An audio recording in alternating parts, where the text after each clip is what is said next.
We're alive. All right. Hey, everybody. Hey. Before the show. We got 3 people here. We need 2 more to... We got 4 people. Oh, shit. We need 1 more to start popping. And 2 likes. So we God. 2 more likes.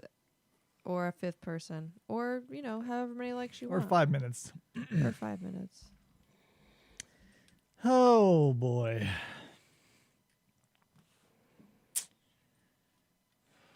Everybody's getting geared up, ready for the weekend. My mother says hi. Mom, can you hear us? You can hear us, right? I like to party on the weekend. Hi, Kayla. Hello, Kayla. Welcome to Before the Show. Oh, my God. 4 people and 3 likes. 4 people?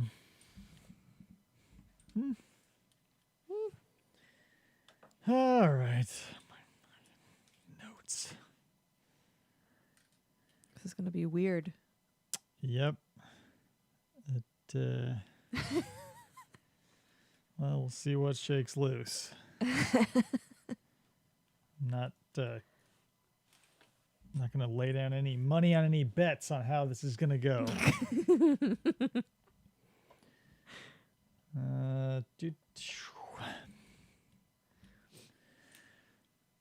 Plus, we'll talk about it, but whatever. We'll talk about it.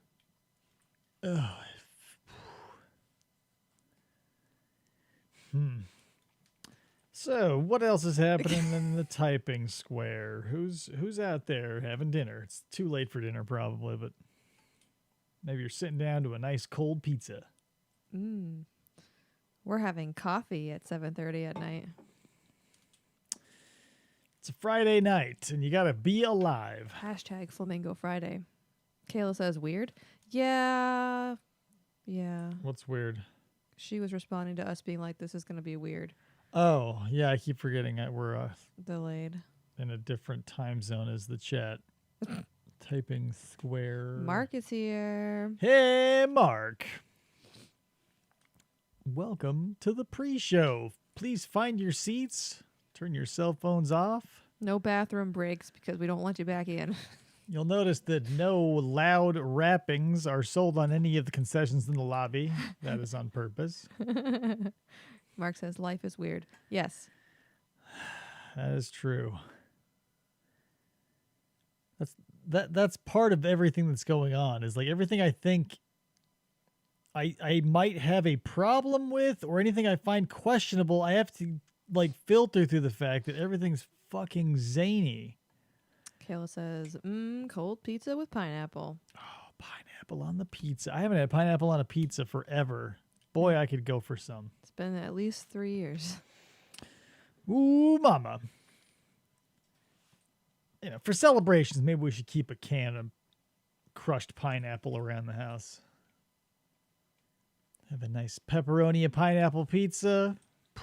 Salty and the sweet. Everybody's like, yeah, I don't like pineapple. I'm a child. Here's the thing I don't get about people that don't like pineapple on their pizza. Is like, you're obviously a child, but pineapple is like candy. Why don't you want something that delectable on your pizza? People recognize salty and sweet go good together. I don't hate it. I don't hate pineapple on pizza. You should love it. It's not my favorite thing. But I don't like fruit in my desserts. Like, I don't like, you like Black Forest cake. Desserts? This isn't a dessert, though. This is a pizza. I know. Mark says, we had McDonald's because the kids wanted Shamrock Shakes.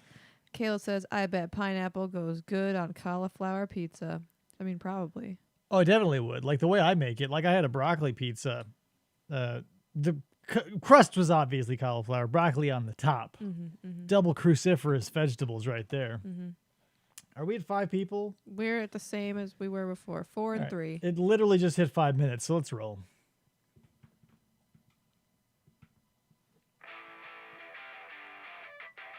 This is the different one.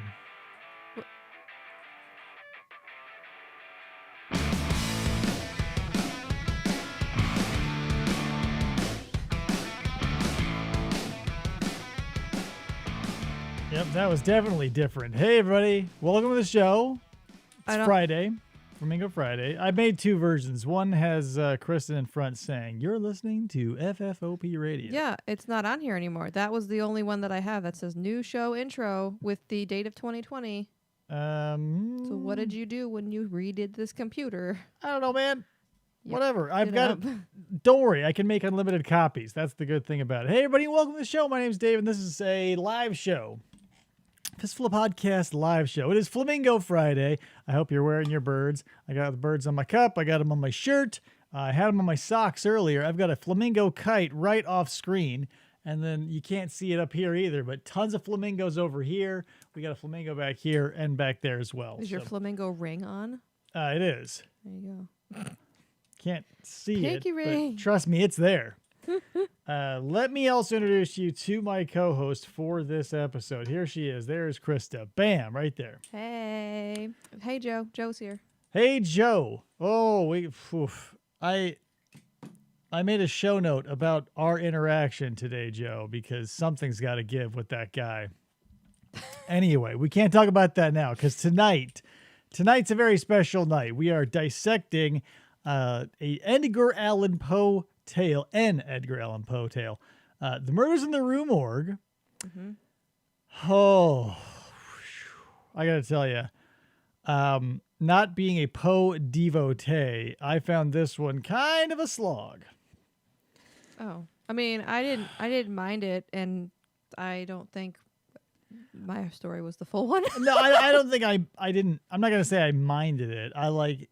So here's the thing. Everything that you like came from something that was a less polished version of that. Our entire life on this planet is the beta, because whatever you want to trace back sword and sorcery lineage, you want to trace back cosmic horror lineage. You can definitely tell this is the bones of what would later become modern day horror, detective, yada yada yada. But still. Well, I have a note that says that this was considered the first detective story. Yes. First modern detective story. First modern detective Yeah. story. So let's just jump into it. We'll break down the story, we'll go through it, and then we'll give our whatever. Side note, Joe says, by the way, I have the report ready for you, Dave. Thank you. Please send it to my email if you can remember it. I'm not gonna say it out loud, because if you can't, I'll never get it. Anyway, guys. So, Murders in the Rue Morgue. So it starts out, our unnamed narrator is basically talking about how ingenious detectives are. The first huge chunk of this story is basically a long ass metaphor between like physical exertion and mental exertion. Like an athlete trains his body to do various physical things and blah, blah, blah, blah, blah. So too goes the intellect of the detective. Huh. What did yours say? Mine starts Spoiler alert, I don't think Krista read the right story. I read The Murders in the Rue Morgue, and it starts off Paris, and it already starts talking about Auguste Dupin, like as the first thing. That's where I met Auguste Dupin. Okay, yeah, I believe, okay, so here's what I think happened. I believe Krista read the King James Version. Is that why it was easier to read? Yes. Well, now it's all coming together, because it seems like yours is cutting out a lot of the bullshit I found tedious. The more we converse about this, not trying to spoil it for each other. All right. So I think you read the King James Version of The Murders in the Rue Morgue. It's the updated, more probably accessible. User-friendly. Yeah, user-friendly. Because let's be real, this was written in 1840. There's going to be a language barrier. And I'm fine with the language barrier. My problem we'll get into later. Yeah, and there was essentially no language barrier for dear me. God. So yeah, this is a very long description of athletes and musculature, and how, if you're an athlete, you get better at doing a thing because you're using your body. But if you're an ingenious detective and yada, yada, yada. Then we transition into a long ass description about chess and how intellect, and goddamn, it was so fucking boring, because It's basically every epiphany every fucking 15-year-old ever had. It's like, you know what? You can be really good at chess, but really dumb at other things. Well, no shit, Sherlock. But Poe spreads it out for fucking paragraph after paragraph. So, you know. This was pre-Sherlock, so. Was it?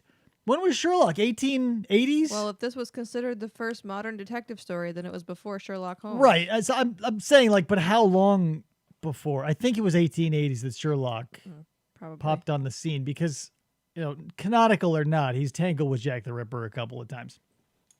Whatever. Moral of the story is, that's the whole thing. It's like, oh, you know how some people are smart and they'd be really good at chess, but they make a bad move, but you have to think a few steps ahead. It's basically like, yeah, here's critical thinking in a nutshell. Here's a thumbnail definition of critical thinking. However, since he is writing for profit and is probably getting paid by the word, it is fucking 9 pages.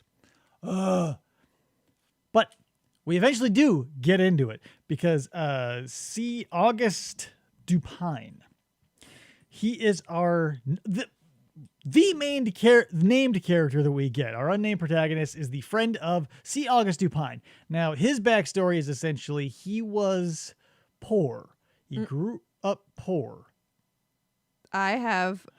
He grew up rich. He grew up with a well-to-do, well-known family, which had once been rich and famous. However, he was not rich. He cared little about money. Right. Here's what I'm saying. To get to the end of that, he was poor because his family's money got lost. Like he had, in the story, they say he had like a patronage or something. He had something from his dad, but like something happened and he lost it. I honestly couldn't care less because it makes literally no difference. He came from money, he lost it somehow, so he was poor, and whatever little money he had, like he spent on books. Yeah, he liked rare, unknown books. Yeah, so he basically is your proto Poirot. He's your proto Sherlock. He's your junior detective. He is possibly the first literary true crime fan. Yeah. So that's it. He's just a poor dude making it on his own, taking jobs, but he's, you know, educating himself and just sort of getting by. But like he prizes this knowledge and this deductive reasoning above all. And I even have a quote. He says, the extent of information obtained lies not in the validity of the inferences as the quality of the observation. So that shows you that he is basically gearing his mind, like he's giving up, you know, the money. He doesn't care about anything except for this pursuit of profiling, essentially. Let's break it down into what it really is. He's also not only the first detective, he's not only the first true crime fan in literary fiction, he's also the first, like, fucking profiler. Yeah. Because he's able to look at somebody or something and draw out the information from it. So it's like, don't get me wrong, I get all the significance of it. It's still, the reason why you don't want to be a pioneer is because you go out into the desert and die, and other people who you don't know will get to live off your corpse. So thanks, Poe, but so boring. So anyway, he meets our unnamed protagonist. Mm-hmm. And I think our dude has money, right? He's okay. It seems he's well off because they met at a bookstore. Yeah, they met at a rare bookstore and they became fast friends, and one thing leads to another, and it was like a day. It was like they talked the same day, and he's like, I'll move in with you. It's very, well, in yours it was probably like that, but in mine, it was a little more drawn out. And they eventually, our unnamed dude, he rents a mansion.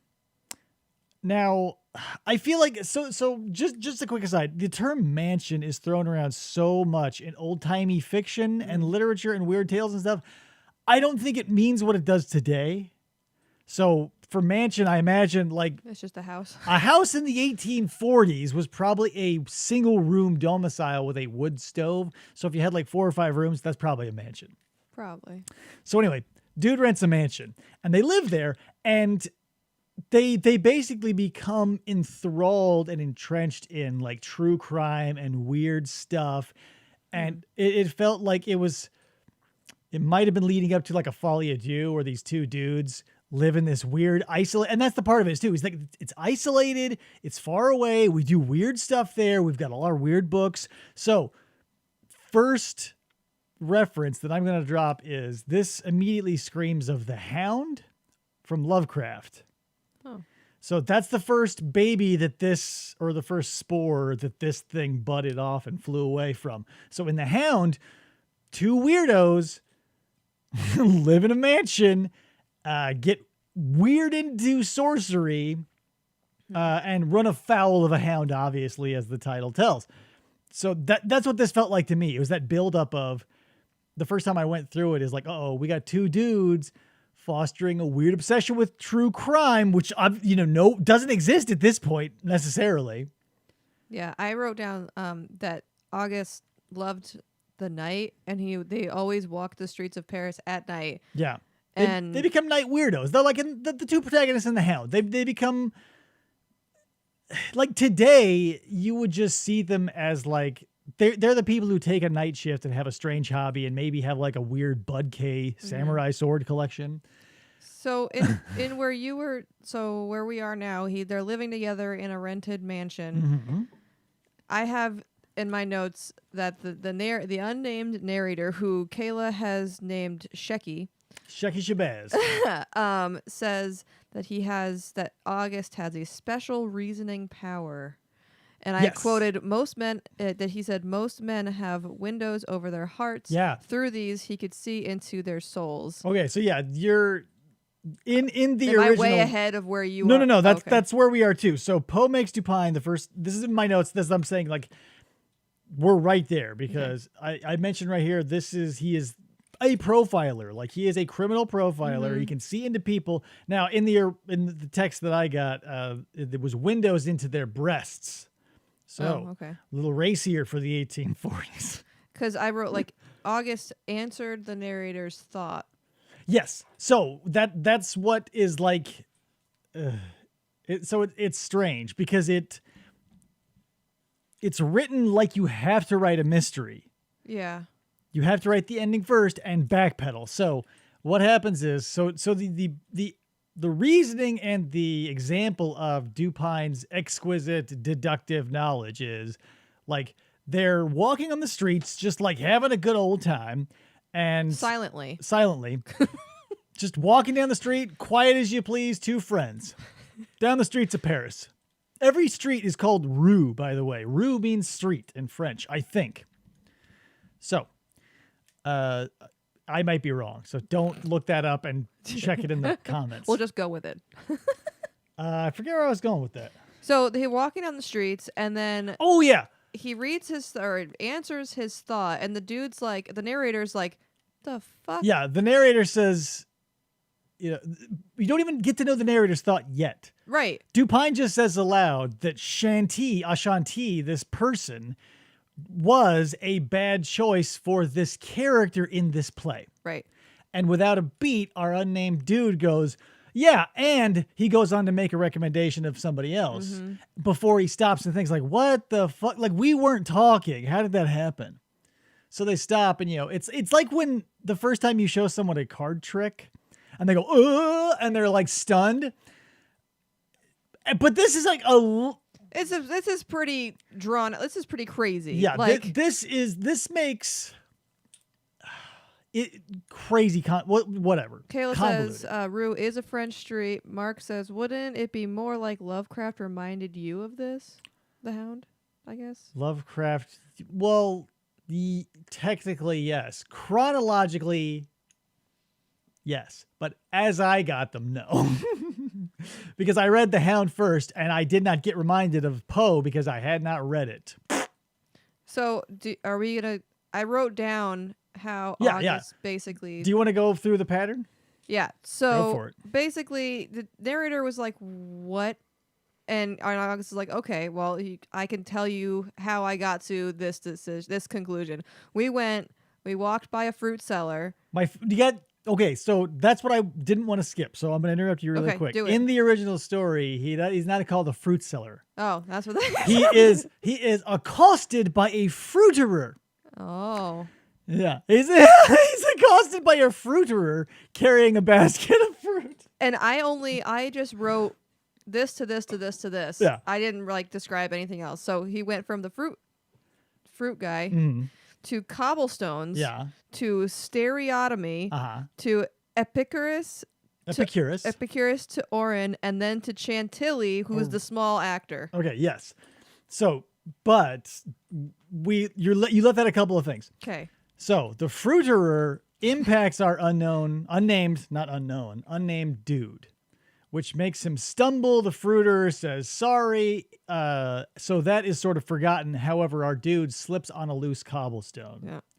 He says, "Oh God, this cobblestone, this piece of crap." So, what's stereotomy? I looked it up and I should have wrote it down. Hey, Kayla. I don't remember what stereotomy is, but it's like shit. Mark says it's a drive-by fruiting, and Kayla says fruiterer is the best job title. It was a drive-by fruiting. Classic Mrs. Doubtfire, Mark. You called it. Classic Mrs. Doubtfire's drive-by fruiting. So anyway, trips on the cobblestone, thinks of stereotomy. Geography? Or an album by the Alan Parsons Project. Yeah, it's probably that one. He probably is thinking of the Alan Parsons Project album in 1841. The science of cutting three-dimensional solids into particular That's shapes. right. Okay, yes. Yeah, okay. So, because he thinks about the cobblestones and how they didn't fit together. So stereotomy comes into play because he thinks of how the masons are cutting the stone. So, which leads somehow to Epicurus, which then leads him to the study of astronomy. Which and that's how it got points to him towards Orion's belt, which then reminds him of the play in which Shanti plays that character. Yeah. And how he thought that such and such person would have played it better. And our dude, Dupine, followed that entire thing just by watching our unnamed dude's reaction bit by bit by bit. He says, I saw you do this. You looked over here. You did this. I saw the gears turn. Boom, here we are. Yeah. And you know, I'm sure reading it, you're like, oh my God. But keep in mind, that wasn't really revealed in a very spectacular way. Like Poe just recites it as he actually thought of it and didn't bother to reverse it later.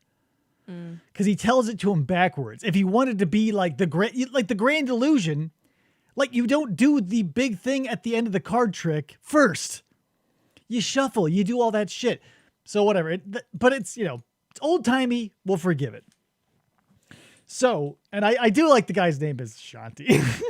Chantilly is what I have. Okay, so in mine it was Shanti. Oh. But so next day, they're in their weirdo mansion doing all their weirdo things when our dude reads in the paper, extraordinary murders in the Rue Morgue. 2 people found dead. So now I don't know why maybe someone could look this up.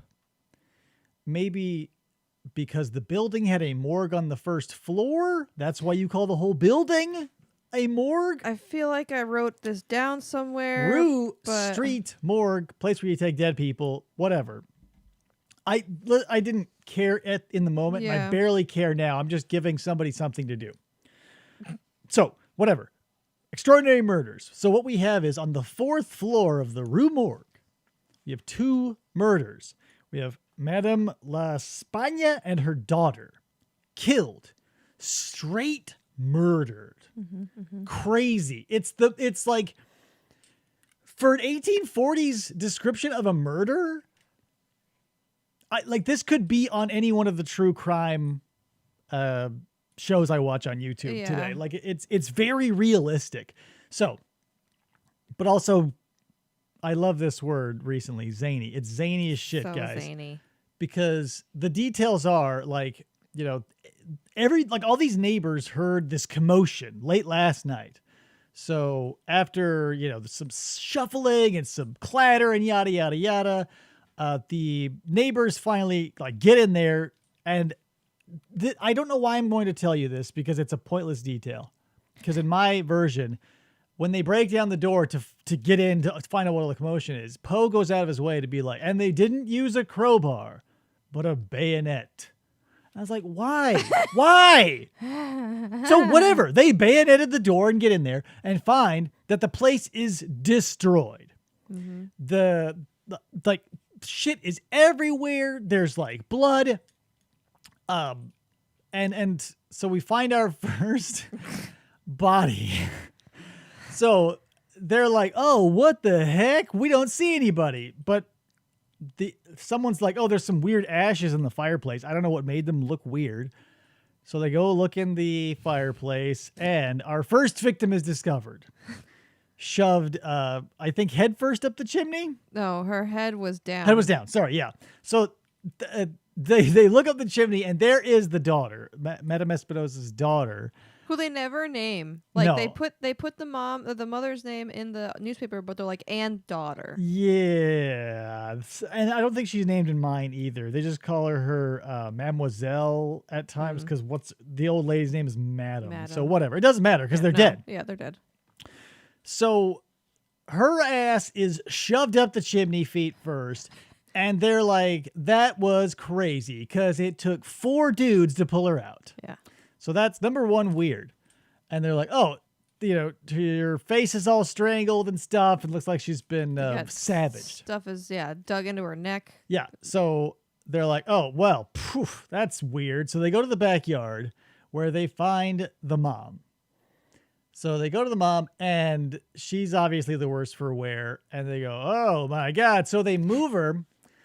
And like out of a classic B movie, it's like the hand on the shoulder, like, hey, are you okay? And they jostle it, her head falls off.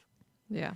Her head, her neck, they say her neck had been slit so powerfully that it literally took the whole thing off. And all it was a slight jostle, rolls away. And not only that, not only was her head cut off, but they said that, or he says that her face was like battered. Like all of her facial bones were broken. Like her ribs are broken. Her arms are broken. Like she had multiple contusions and lacerate. Like she was destroyed. And then someone did the extra mile and cut her head off. Yeah. And so our insanity begins. So here's the scene.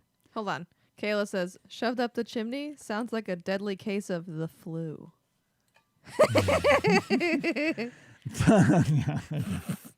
Classic. But okay, so more to come because the details unfold as we go along. Yeah. So in this, so many details that I'm going to skip over. If you want to read them, be my guest. Or just read my version because I didn't get any of that. Or read her version. So we're going to skim over. So what we find in the apartment is we've got 4,000 francs in gold, untouched. We've got a personal chest that had jewelry and other like letters and stuff in it, broken open, spread over, whatever. Nothing, literally nothing was taken. It seems to be a motiveless crime. Nothing was stolen. The mademoiselle and her daughter seem to be in good standing in the town. It's like, well, yeah. The part that I read, or the story that I read, they said they basically kept to themselves. They didn't go out of the house much, and when they did, they left and went back, and nobody went into their house. Like the old lady was like a fortune teller and was blah blah blah. They were like, nah, but whatever. That's the thing. They're like, wait, nothing was taken. Nothing was like, obviously the place is fucked, but it was just that room that was fucked. Like, well, they only lived in one room, I think. Oh. I thought they owned the whole house. No, my inference was that like they rented a 4th floor room in this building, and it was just like because it was just like a single room with their fireplace and then out the window, literally, because they theorize that the killer had superhuman strength and like because the daughter, her face was all choked up or whatever. Strong hands. Yeah. So some insanely strong person came in, choked her, and then took the mom and threw her out the window. Yeah. So everything that happened to her body happened up in the apartment. She was chucked out of the 4th story. The murderer came down and was like, yoink, and then booked it. Yes. Weird. And also left all the gold. Mm-hmm. So now we get 14 accounts from 14 different people, all claiming different things. Yep. We have one person saying that there was a scuffle. They heard a voice that was speaking Spanish. They don't speak Spanish. They're judging by the intonation. They talked to... Well, they say that they heard two voices. In my version, they heard two voices. Yeah. The they second heard, one, they could not tell what it was. Yeah, they said, well, there's two voices. They heard someone say Sacre Bleu or whatever. And then there was another voice that was like... We got reports that it was Russian, German, Italian, English, and Spanish. So what we know for sure by talking to all these witnesses Nothing. is that somebody or something that knew some language, or maybe didn't, was in there and then disappeared and also knew some French. That's all we know. Thanks to these eyewitness reports. Fucking ridiculous. And it was there were so many people, and like it was like a weird like succession of people, because it was like one guy was like, I don't speak French, and then the next person who was French, or was there French? I don't know, but it was like one person it was a Burger King kids club of ethnicities that they were able to interview that live in the Rue Morgue. Yeah. And the next person spoke the language that the person prior didn't speak. And that's the thing. So like it's this. That's why I'm going to say that this is a comedy, because the first one is such and such ethnicity. They say, oh, I heard Spanish. I don't know Spanish, but it sounded like Spanish to me. The next person knows Spanish and says, I was listening and it sounded like French. I don't know French, but it sounded like French to me. This person speaks Spanish. They go to a French person. The French person says, I don't speak English, but that person was speaking English. I don't know English. The intonation, yada, yada, yada, Russian, blah, blah, blah. It's the same, like, repeated joke. It's like, I don't know. It's probably this. And they go talk to that person who knows that. And they go, I don't know. Check this. It's like the rule of threes, I guess you can break if you're getting paid by the word. Yeah. Because it would have been funnier for it to be, they talked to an Englishman, he says, I don't know French, but it sounded French. They talked to a Frenchman, he says, I don't speak Spanish, but it sounded like Spanish. And then they talked to someone who speaks Spanish, says, I don't speak English, but it sounded like English. And then you've got this hilarious circle of all these races, and there's the rule of threes. No. This was a rule of 14. This was 14 fucking people, and we got to read their entire or at least I got to read their entire statements from soup to nuts, like from what they ate at dinner that night to when they got home from work to which boot they took off. Holy fuck. Whatever. So we don't know. But they all agreed that the room was locked from the inside. That's the one thing we know, is that they had to bayonet their way from the inside, from the outside. It was locked. And then the next thing that I have in my part is they also interviewed a doctor who saw the bodies, and his deduction was it could not be from a woman. Yeah. That was it. Since we have this savage, motiveless murder, it's obviously some super strong, maniacal man. Yeah. What, you know, and honestly, the way it's described, it's like, yeah. So somehow, you know, they go through all of these suspects and the police are stymied. They don't know shit. However, they land, in my story, they land on a suspect. And our junior detective Dupine, he's enthralled with this case. So in the newspaper article that he reads and the story that I read, a young bank clerk named Adolphe Lebon, the day before the murders... a few days before, I don't know. No, yeah, the day before, like delivered the 4,000 francs in gold to the house there. And I can even tell you who took the first and the second bag. So they say, well, he was the last one in there. That's literally all we got. Even though you would come back for the money and it was left there, they say it's him. They put him in jail because it's the only thing they've got, and people are like, this is crazy because these murders are so horrific. Mm.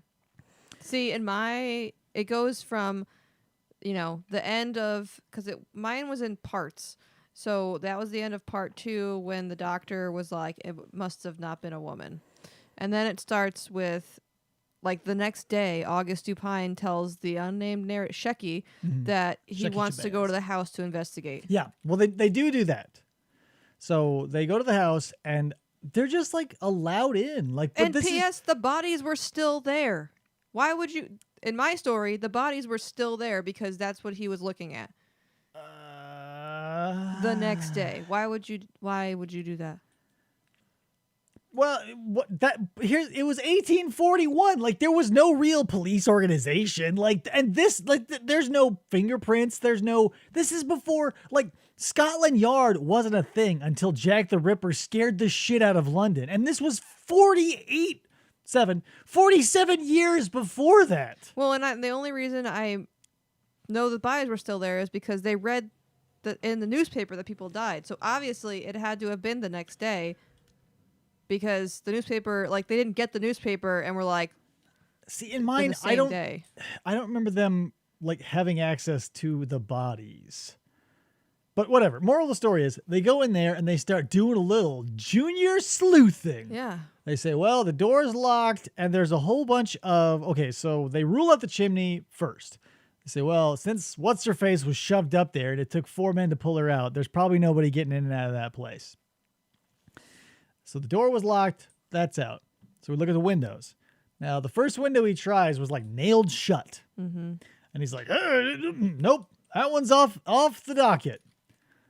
And I have to think, what kind of police force doesn't at least try this? 2 windows. He pulls the first one. Nail. All right. Second one. Whoop. Hey, there's a nail, but it's broken. And this window slides open and shut easy as you please. Yep. Would have been one of the first things I'd have checked if I were a cop, even in 1840. But keep in mind, what I just said to you there, he tries one window, it's nailed. The other one, the nail is broken. That's spread over 5 pages. We hear about a sash, the corrosion on the nail, how the angle at which it is driven in, and dear God, I will travel back in time and give Poe the penny a word to leave this shit out.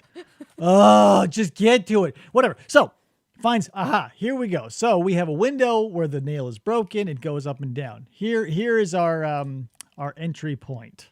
And the only way that, since they're on the 4th floor and there's an open window, obviously they can't jump out. There's a pole, a lightning rod.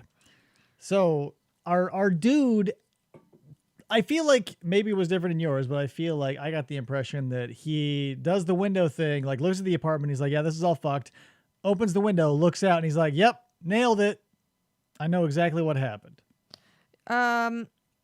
Yeah, like, before he did the whole window thing, he said that he was waiting for someone to show up at their house who may know who murdered the women, but he's never met them. Huh? Yeah, it's a totally different story, I feel like. Yeah. And then he made a point that the old woman obviously didn't kill the daughter and then kill herself because she would have...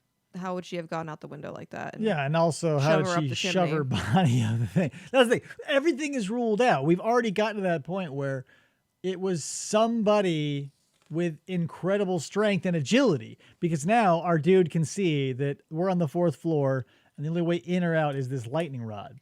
I put a quote. He says, Dupine says, I think there was no reason for these killings except maybe fear. Is something that he says. Yeah, it feels very intuitive. And they find, I don't know why the police didn't find this either, a giant chunk of gray hair. Oh, yeah, that's another thing. They did find it because in the story that I read, the police see there's a huge chunk of, like, there's blood everywhere and there's a huge rip of gray hair. Yeah. I forgot about that. That's important.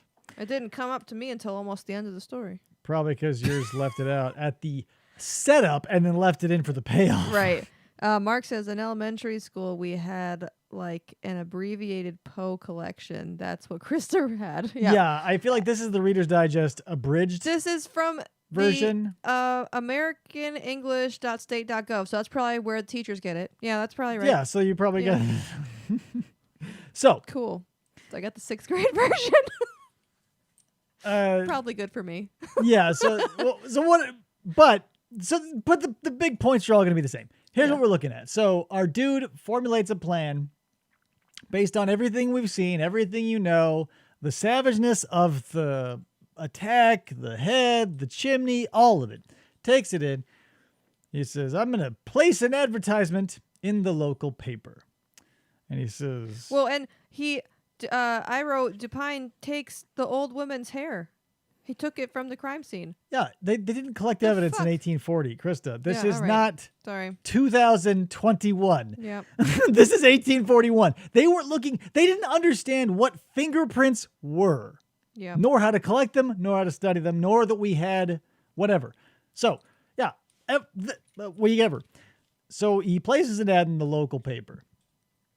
And he says, hey, good news. I found an orangutan. I think I wrote the whole thing in here. Yeah. Did you? Uh-huh. Okay, go for it. It says, caught. Early in the morning of the 7th of this month, a very large orangutan. The owner, who is known to be a sailor, may have the animal again if he can prove it's his. Ta-da. So he puts that ad in the paper. And like based off of like I don't think he even tells us his logic yet. But Well, kind of. With the narrator. He showed the narrator and a drawing and put he drew the orangutan's hand and put it around the daughter's neck, who was still in the chimney. He put it around a piece of wood the size of her neck to show that no human hand is like that. Yeah. And said it was an orangutan's hand. Here's where I'm going to make another attempt to illustrate my case that this is a comedy. Dark comedy. H.P. Lovecraft wrote Herbert West Reanimator, dark comedy. This is a dark comedy.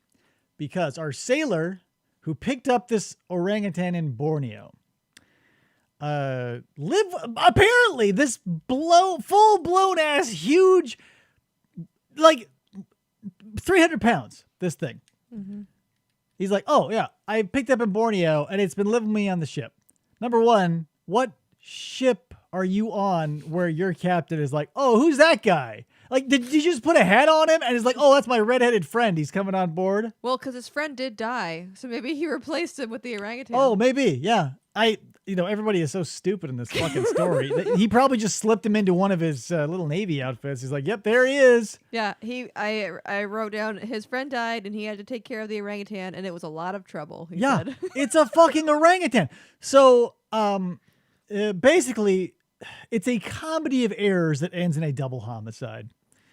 The orangutan would watch him do his daily routine, like shave, so he's kind of got that whole routine down. He's starting to mimic our sailor character. So he's like a toddler. Yeah. And also he whips it a lot. Oh. In my story, I didn't get much. Like, there was not much of any kind of. Yeah, since this is 1840 and PETA doesn't exist, the basic idea of how to control this orangutan, this giant ape, is to whip it every once in a while when it doesn't feel like it's doing the right thing. So this thing escapes, and here we go. Gets off the ship. It's because it's running away from our sailor who wants to, hit it with a stick because it was being a bad primate. Gets off. Hits up the lightning rod of the Rue Morgue, basically just climbs up and accidentally stumbles into the room, finds the broken nail window, hops in, and isn't even angry. He's just curious. We just got a curious primate on our hands. Curious George. Yeah, I have, before he got out of his cage or whatever he was in at the sailor's house, and he was playing with a knife. Yeah, a straight razor. Yeah. Because he likes to mimic his master. Right. Hey, so straight razor in tow, he stumbles upon the 4th floor of the Rue Morgue. And here's the thing. He gets in there, and obviously if you're a woman in the 1840s living in Paris, chances are you don't have access to like zoo books or like a very good zoo or an understanding of wildlife. So if a giant thing like this big red, essentially skunk ape comes into your house, you're going to freak. Yeah. And they weren't sleeping. So what I have in my story, the light was on. He went up, opened the window, and went in, and I wrote the two women weren't sleeping, but they were surrounding a box in the room with papers all over the floor. Yeah, that's the thing we found. That's what they show, the box that was tossed open. Like they were going through personal papers. Okay. It's stuff that doesn't even matter. Right. It's set dressing. But it makes you because they were enthralled in what they were doing in the chest. They didn't hear the giant orangutan come in thing and like put his feet on the floor. They didn't hear. Yeah. So whatever. That's the whole crux of the thing. Is like what they were doing was mopping a floor with headphones before that was invented. Mm-hmm. Like this was Godzilla, and they were the dude on the dock being like, "So rad, do do do do," as there's like a fucking giant monster behind them. So whatever. That's the thing. So he comes in, and I think he grabs the daughter first. Yeah, I think he grabs the daughter first. He starts freaking out, and he like starts mock shaving her. And she's like, but since he's so strong, and he doesn't like, he's not an angry ape. He's just holding her and like mock shaving her. She's freaking out. The mom's freaking out. And what sets off our orangutan buddy is the sailor tracks him down, shimmies up the lightning rod. He makes himself known. And so the Frenchman so in our witness statements, the French voice was our sailor, being like, "Oh my God, what the fuck is happening?" And the mystery voice is our orangutan. Accent voice. our mystery accented voice. I've never heard an orangutan make a sound, so I don't. Maybe they do know French. They could. So, and he was, being raised in Paris. So. Yeah. Well, problem is, dude shows up, and to further like humanize the ape, he describes it thusly. Sailor shows up and is pissed that he, number one, got away, and number two, that he's fucking with these ladies and they're having a cow. So he's got his cudgel or whip or whatever he's going to hit the thing with. So the ape, we get to see inside the ape for a minute. The ape, seeing what's going on, realizing he's been caught, that he's been caught after he's been escaped, and he's like messing with these people, and he's like, uh-oh. So he's like, oh, got to cover the crime. Because he's like, like a child, or like, any ape would. Since the lady is in his hands is still screaming, he wants her to shut up. So that's when he squeezes her, quiets her, and then very quickly shoves her up in the chimney to try and hide her from the sailor, who by now, is already in the room. Then, one misadventure leads to another. The old lady goes out the window. Her head gets lopped. And so the orangutan escapes. And our sailor freaks after seeing a double murder. I mean, I would too. And runs his ass back to the ship. And that's it.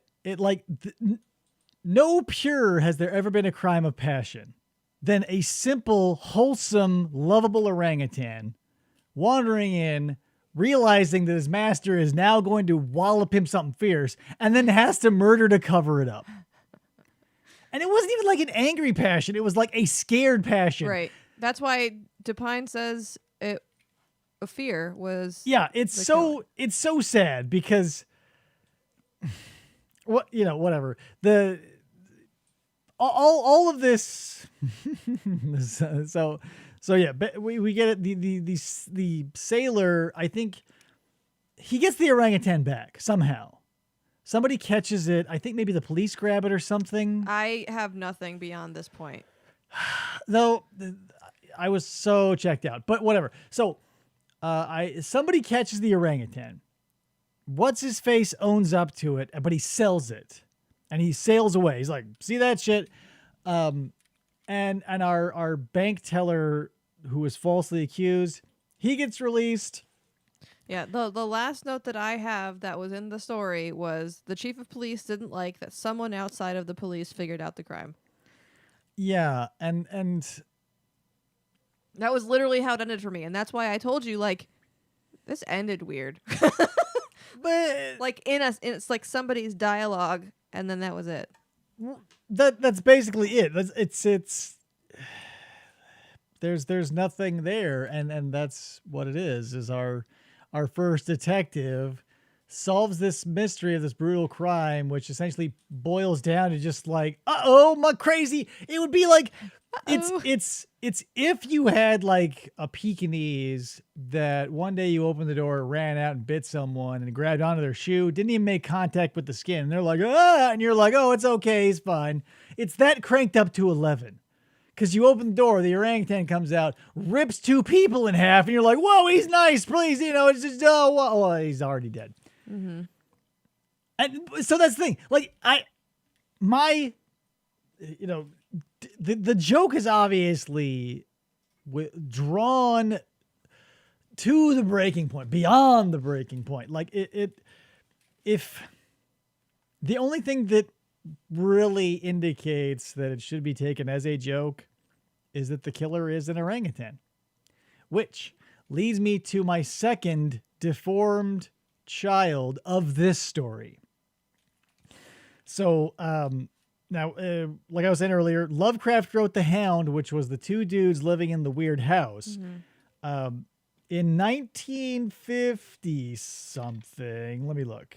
Sorry, no, 19. So, The Hound written 1924. In 1938, L. Ron Hubbard writes a terrible story he called Killer Ape about guess what kind of ape being accused of guess what kind of crime, and it was shitty.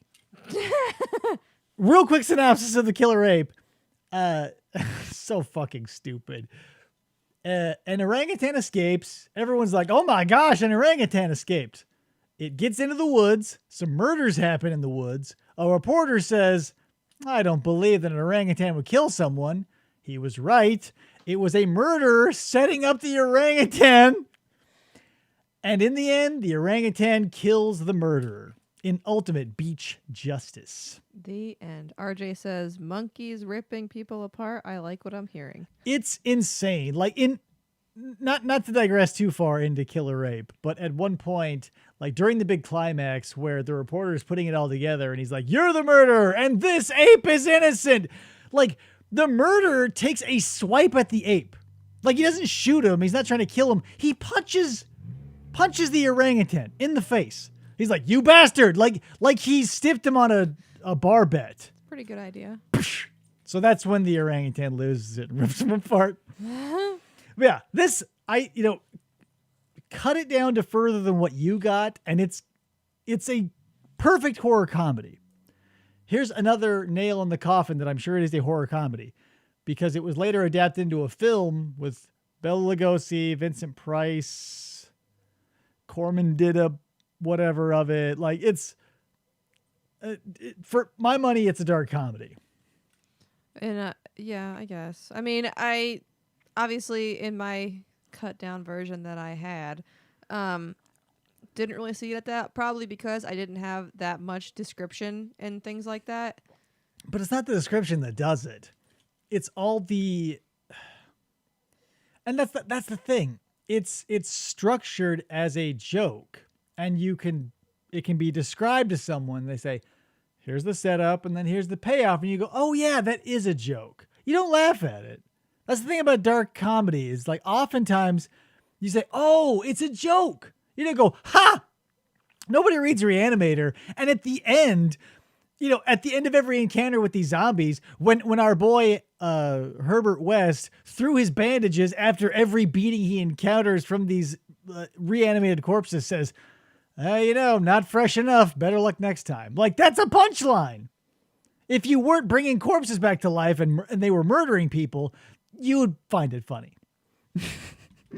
I guess. I mean, I was looking into some stuff about Poe and like this story, and there's people that think that Dupine was basically like a stand-in for Poe. Like it was kind of like him, and they're saying that his life is relevant to the story because It's true. he had two relevant women in his life, his wife and his aunt. But that's the thing. Like saying that a character from an author is a self-insert is like a layup. Obviously, like you're going to write what you know, and so your main character is going to possess most of your traits. Yeah. Like all the Lovecraftian protagonists, like he's projecting hardcore. Everybody who, like, unless you take pains to craft a character that's completely outside of your purview, that person is going to be a self-insert. Like, because, like, when, not to, like, whatever, but, like, when I write something, I'm sure when anybody writes something, you're writing in your own voice. When I'm writing something, I think for plot holes, I say, well, if this happened, what would I do? And that's what he's doing. Yeah. But, you know, whatever, his deductive reasoning, although when you reverse, when it's presented to you in this way, you say, oh, wow. But when you realize it was written and he probably had tons of time to think about, like, this isn't, here, another similar problem I have. Anime characters. When I was a kid, people love Dragon Ball Z. Everybody's gateway to anime is Dragon Ball Z. Mm-hmm. And if you get into Dragon Ball Z, you start, you know, it's a progression. It's somebody turning up the volume because, you know, everybody knows that when Vegeta shows up, he's over 9,000. But by the end of the series, by the time we get the GT, they're into the millions and billions and whatever. So it's a constant escalation. And what I'm getting at is, no matter how awesome a fictional character is, they're still a fictional character. Like, you can be impressed that Goku can blow apart a planet. I can be impressed that this detective does, like Pendergast. Yeah. My favorite series, the Pendergast novels. I think he's a great character, but I realize that he's fiction and gets to have that sort of, I don't know what, catch-all. Like I admire his skills, but only as a character. Yeah, like I would never be like, like, oh, what a cool dude. Like his attributes are a bunch of different types of detectives. Yeah. In one, which isn't reality. Obviously. Well, and not only that, I just find, like, you know, in the situation, in the story, compelling. But like when my friends would try to have legitimate conversations with me about like Goku versus Vegeta or like anything, whatever. Let's boil it down to what everybody's thinking. Death Star versus the Enterprise. Because that's the one we all go back to. It's Death Star versus the Enterprise. So here's the thing. I was lukewarm on the first go around and only got cooler on all the subsequent reads. I think we should look at the movie next. Okay. Because it can't be worse. And since one of the productions I'm sure was Roger Corman's.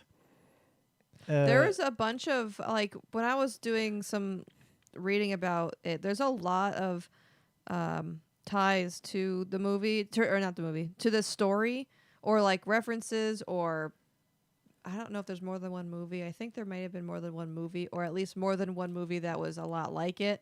Yeah, like a lot about it. That's it's like a free idea bucket. After a certain, like Lovecraft is one, Howard is one, Poe is one. All of these people who have these like sort of free idea buckets where you can, or not even like free idea buckets. Poe, Lovecraft, all these recognizable names. I can't tell you. I'll stop talking about Lovecraft. I can't tell you how many times I've seen Poe interpretations of, you know, Poe stories made into films. Mm-hmm. And like, it's not as bad as Lovecraft, but like 7 times out of 10, it's like, oh yeah, we're going to call this Poe's the Raven. And it's about a stripper who like fights zombies with a, and you're like, huh? And like, oh, her name is Raven. yeah, her name is Raven, and she like when she cuts a zombie's head off, she says nevermore, and you're like, what the fuck? But less so, because 9 times out of 10, you get Jeffrey Combs as Edgar Allan Poe. Like, there's a Oh, really? a good depiction of like Stuart Gordon. Surprisingly, did a good rendition of The Black Cat, and Jeffrey Combs plays Poe. One of the best interpretations I've seen, surprisingly. The typing square, okay, there's a whole bunch. Okay, What's Kayla says, my anime gateway was Trigun. RJ says, kind of like Batman outsmarting everyone. Kind of. Mark says, Pendergast is so all-knowing, though it's insane. He's like Batman meets Einstein. Yeah, but here, I like that. I like that Pendergast's superpower is his intelligence. Well, that's like Sherlock Holmes too, right? Because Sherlock Holmes was super smart. Yeah, but Pendergast is like, that's the thing. His only flaws are like emotional ones. Like because he's, even when he lets himself go, like after, not to digress, but after he like hits the skids and like gets addicted to weird Eastern drugs and his weird, he's living in the Dakota, and his maid who like never speaks finally is like, you're gonna die if you don't, and he's like, ah. Even when he lets himself go and he's essentially a sucked out crackhead, he's still got like tendons of steel and like resolve and stuff. And you know, that's, if I'm gonna go characters, I want him to be a Pendergast where they're like Superman. Yeah.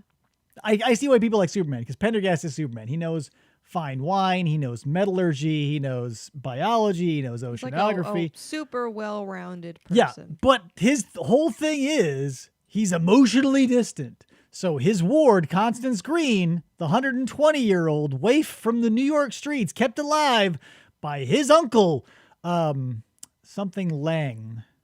Arthur? Something Lang. Shit. His last name was Lang. Anyway, he would steal street urchins, Quatus equinus. There's a big bundle of nerves at the back of your ass that is shaped like a horse's head that Lang would steal and make this elixir to essentially live forever. Antoine. What? Antoine Or Lang? Alois. No, Aloysius Pendergast is Pendergast. Antoine Lang. He had a different name though. Oh. He had he changed his name because Everett? Say what? Everett Maybe. is the other one. Well, the moral of the story is his uncle lived for like 300 years, so he had to change his names, and I think the last one was God. Lang. RJ says Scott Lang. Dominic says Johnny Lang. Katie Lang, maybe. But yeah, Shecky Lang. Shecky Lang. Now we're just digressing into books that I've read. So Poe, I thought this was interesting. He used to publish and decode cryptographs to a Southern Liberty Messenger, and he used to dare readers to submit code that he couldn't decipher. You know, and he used to also create fake personalities and sending in solved it's puzzles. weird that you mentioned that, because I did no research because I cared zero about this story. But like all this week I've been thinking about like putting something either back here or whatever, like a mystery with clues and stuff, like basically what you're saying Poe is doing, but visually on like all the shit behind me. Probably not gonna happen because I'm lazy as shit. But interesting concept. Yeah. Oh, so let's get into the backstory a little bit of this story. So in 1841, it was published in Graham's magazine. Possessive. Like a man named Graham started a magazine and he said, Poe, you're in. Do it. 1841. 1841. 100 years later. 1941. 1941. So thoughts, Christa, closing thoughts. Do you think you should recommend this? I mean, my version, sure.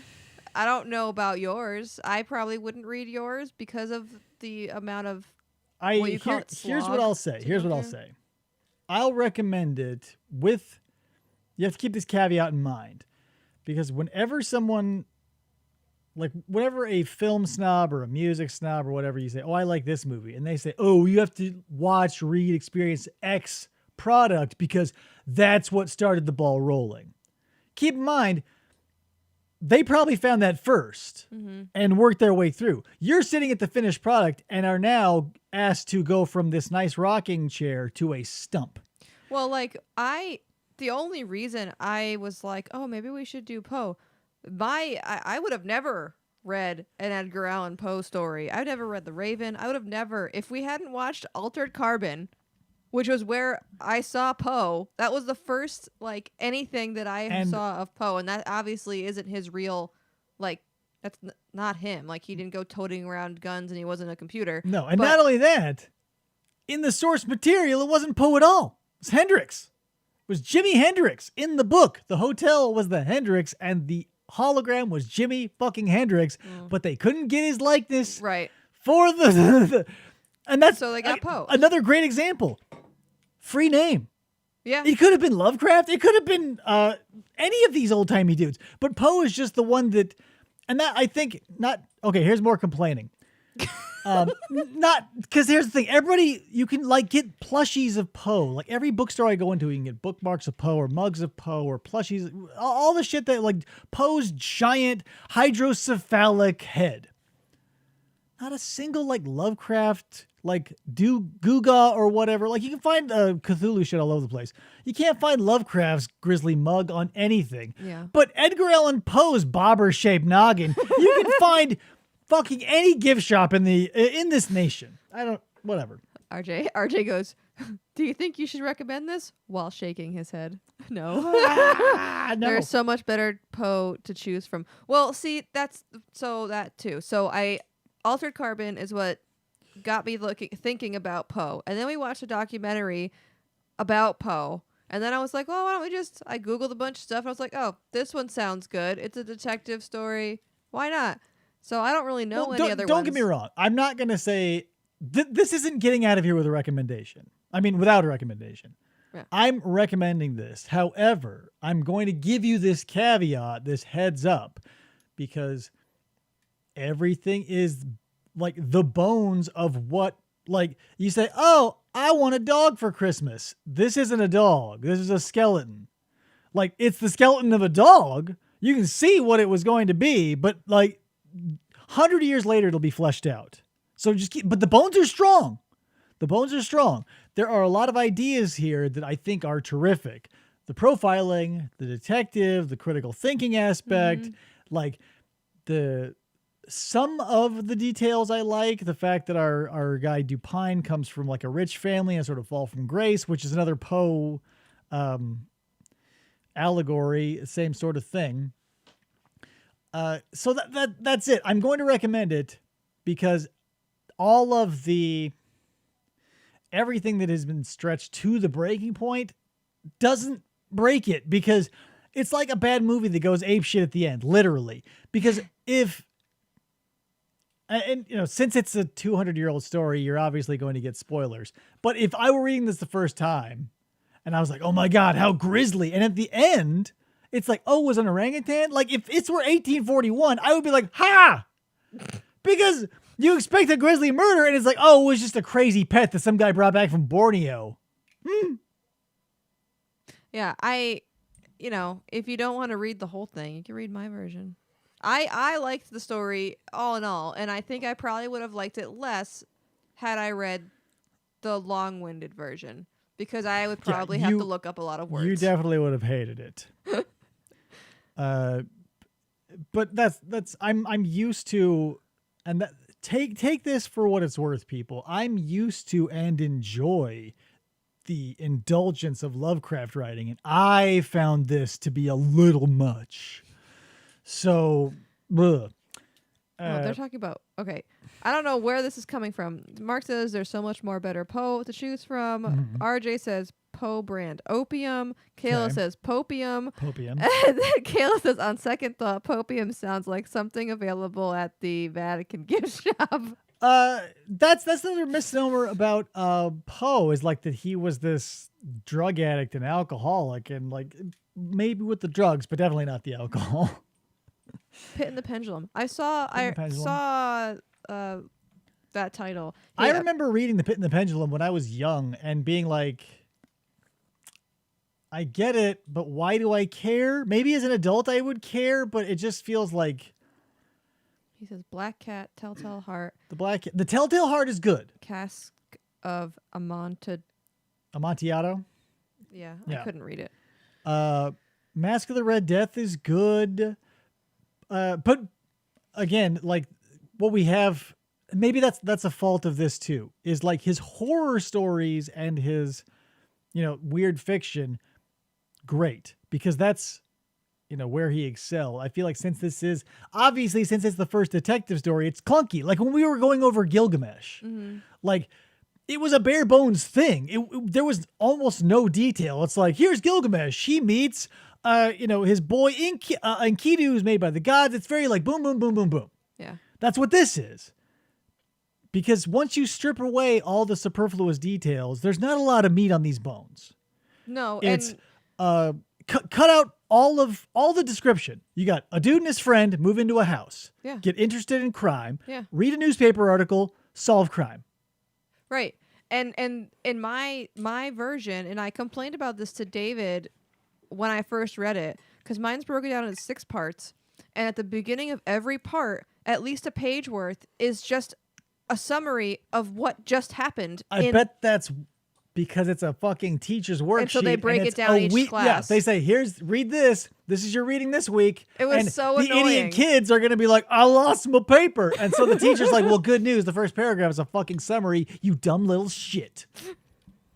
Because I was thinking, when you were telling me that, I was like, maybe like this was serialized. Because I was thinking, okay, if this is dark comedy, maybe it was serialized like Lovecraft serialized Reanimator and Homebrew, because that came out over like 5 or 6 issues. I was like, but then It should say like teacher's edition on here. Like it would be nice if it was like, hey, I would have been like, oh, I would have thought. I didn't think about it being a school thing, but I also didn't look at it says americanenglish.state.gov, which I would have been like, maybe that's what the teachers use. Studyguide.org.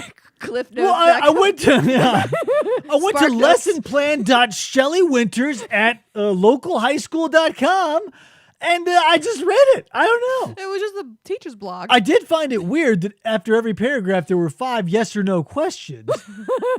Bizarre that Poe would make it yes or no and interactive like that. Oh my god! House of Usher. Was Follow the House of Usher. slow Yeah, but good. Kayla says. yeah. I think you just picked something that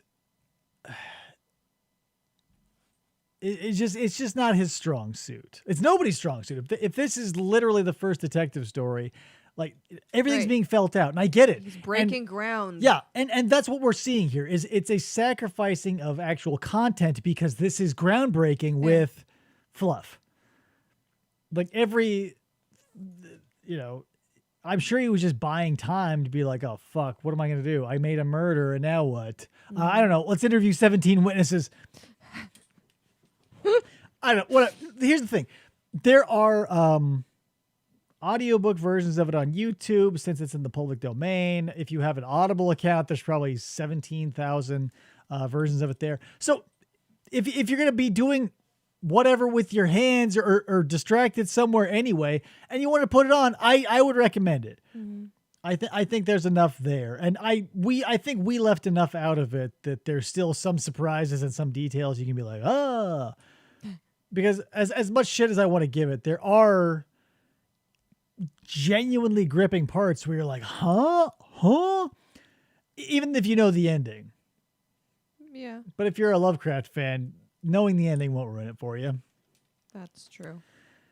Is there anything else we need to cover? I think that's a pretty fair, because here's a dissection of a movie usually yields more because you have to fill screen time with characters doing shit. Right. Or you can see flaws in the movie. Yeah, or... in this, to fill time, the content is so minuscule.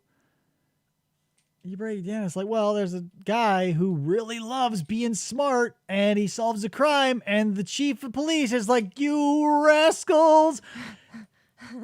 I mean, it's a Scooby-Doo episode, but grisly.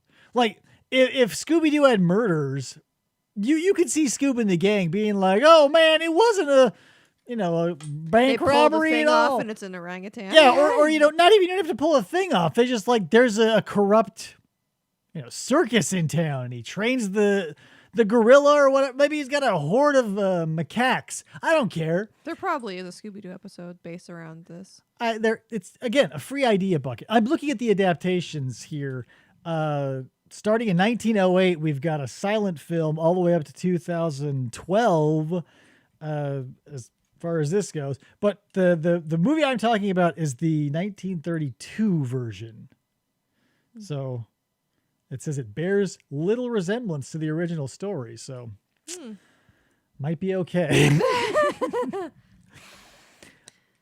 Is there something you would, if not this, do you want to recommend something in this genre or around this time period, or is this the only thing around this time period you've read? This is it. I have not read a lot of old things. There's a story that I like, and it's super simple, and it's very, whatever, take it or leave it. It's Hawthorne. I think it's Goodman Brown. Google that real quick for me. I'm pulling this out of my ass, but I think it's called Goodman Brown. And it's an old-timey, Hawthorne wrote it, so it's old-timey, and it's essentially about Goodman Brown, our main character, who meets the devil in the woods, and things get zany, and I don't want to spoil it. Maybe we'll cover it later. Young Goodman Brown? Yeah, Young Goodman Brown.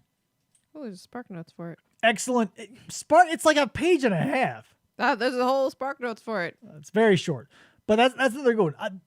Old-timey horror. Before Cosmic, you had two things. You could go ghost or you could go demon.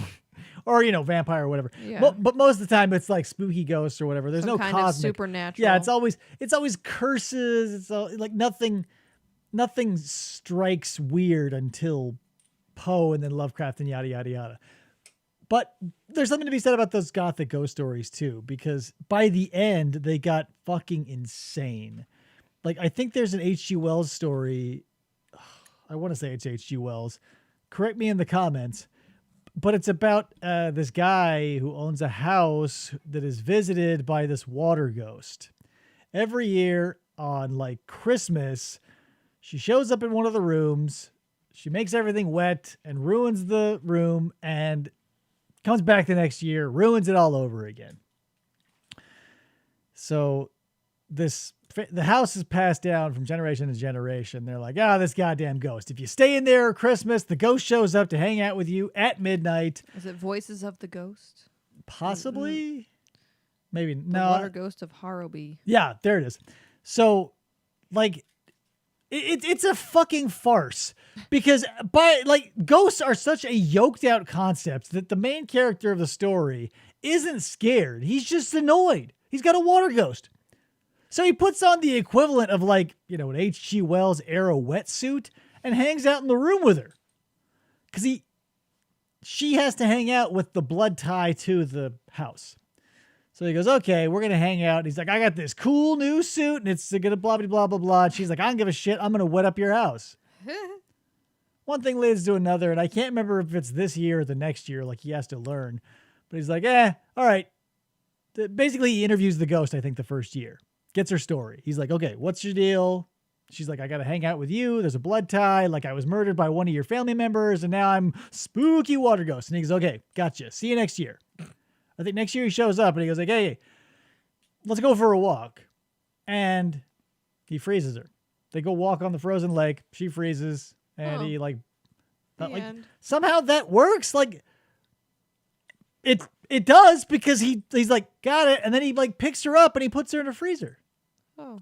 He's like, yeah. And then I put her in a freezer, and if she'll stay there, and I don't give a shit. But as long as I'm alive, she'll be in the freezer, and the house is saved. The end. Ghosts solved. Ghost in the freezer. Kayla says, replace the wallpaper with sponges. You'd think. And that's the thing. Like, a lot of the story is spent like, oh, they put heaters in there to keep the water out, because obviously you got to spread this thing like butter on toast. Anyway, guys, thanks for listening. If you want to recommend and watching, if you want to recommend like an old timey story or whatever, if there's something that you either want to share or haven't yet, you want to make me read it, I'm fine with that. They're all out there. We can do another breakdown. Throw that in the comments, or you can send it to my email. It's Gary Glitter at yahoo713.org. Right there every time. I guess that's, whatever. We got the Facebook, you got the Discord. You guys all know this. It's not like, it's like telling your family where you live every day. Hey, here's the house. That's the bedroom. Have a good night. You guys know. RJ goes, excuse me, I must ring out my house. Yeah. Like the most, best ghost to have of all the elements, water ghost, because fire ghost, that's no good. Wind ghost, that might be touch or go, but water ghost, it's soggy, whatever. Worst case scenario, tear down the house. Right. Have her haunt a concrete slab. There you go. Or, and not for nothing, not to pick apart a story written 4,000 years ago. Sell the house to someone who's out of your bloodline. Right. Maybe that. Be like, hey, it's my buddy Gary. We don't even have the same last name. Can I have $1, Gary? He goes, yeah. Done. Bye, ghost. No longer a blood tie. I'm a genius. Thank you. Yeah, whatever, guys. Thanks for watching. Thanks for listening. Sorry I didn't have an episode of the podcast up, but, shit happens. Yep. We'll see you next time on another episode of this live show, which will be next week. Yeah.